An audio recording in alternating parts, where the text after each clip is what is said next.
The Destitutes. Our story takes us to a small village in central India. It was a picturesque village, and though the inhabitants were mainly poor rural workers, they kept their humble abodes clean and in good repair.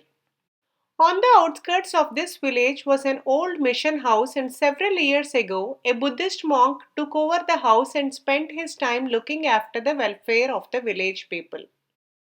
Now, right opposite the old mission house were two small thatched cottages where two middle aged widows lived.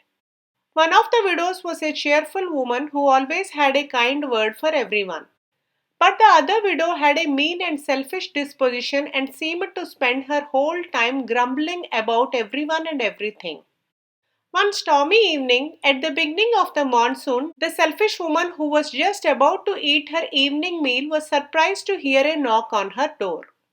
Quickly hiding her plate of food in the kitchen, for she had no intention of sharing her meal with anyone, she cautiously peeped out of the window and saw that it was the old Buddhist monk standing at her door.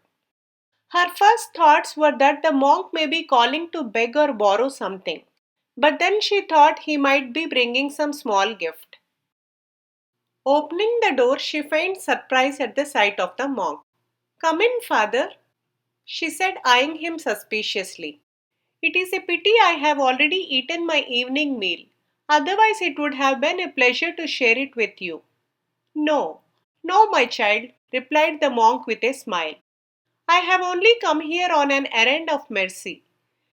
There are two destitute women who sorely need help, and I wondered if you had an old blanket or some old clothes you could spare." "How I wish I could help," she said in a doleful tone, all the time thinking of the lovely blanket she had in the chest upstairs and the clothes she had stored away. "I am a poor woman and have only one threadbare old blanket, and all the clothes I possess I am wearing. But I have a bundle of rags which may help."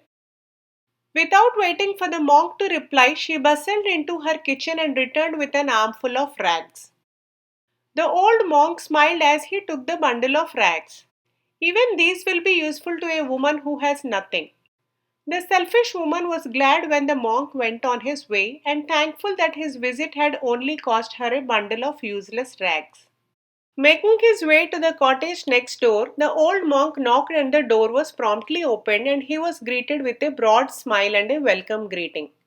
"Come on in, father," said the cheerful woman.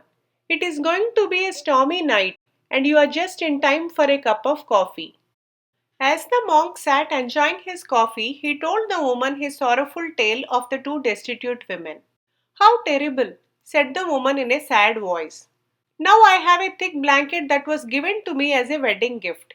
You can have that, and I have some clothes I shall never wear, and I am sure I can spare some food and an old cooking pot." Cheerfully, the woman went round the cottage gathering all the things she could spare, and the table was soon laden with all manner of clothes, food, and utensils. When it was all wrapped in her cherished blanket, it was certainly a hefty load. "Do you need any help?" asked the woman, looking at the huge parcel. "I will manage," replied the old monk kindly. "And my child, you will never regret your generosity," he said. Later that night, the storm broke in all its fury. The thunder roared and the great shaft of lightning struck the two cottages. The thatched roofs went up in a blaze of flames which soon engulfed the two cottages. The two women managed to escape from the inferno but were unable to save a solitary thing. As the two women stood and watched their homes burning to the ground, the selfish woman wailed at her loss, but the cheerful woman took her by the arm. "Come along to the mission house," she said. "The monk will give us shelter." When the women reached the mission house, the old monk was standing on the porch watching the two burning cottages. "Hurry inside, my children," he shouted. "My servant is preparing food and rooms for you to sleep." After the two women had eaten and rested after their ordeal, the old monk in a kindly voice said, "Now I can return to you all the things you gave me earlier this evening." "But what about your destitute women?" the cheerful woman asked. "You are the destitute women," replied the monk quietly. At this, the selfish woman, thinking of her bundle of useless rags, burst into tears. Please like, share and subscribe if you enjoyed this video. Do provide your feedback in the comment section below. Thanks for listening.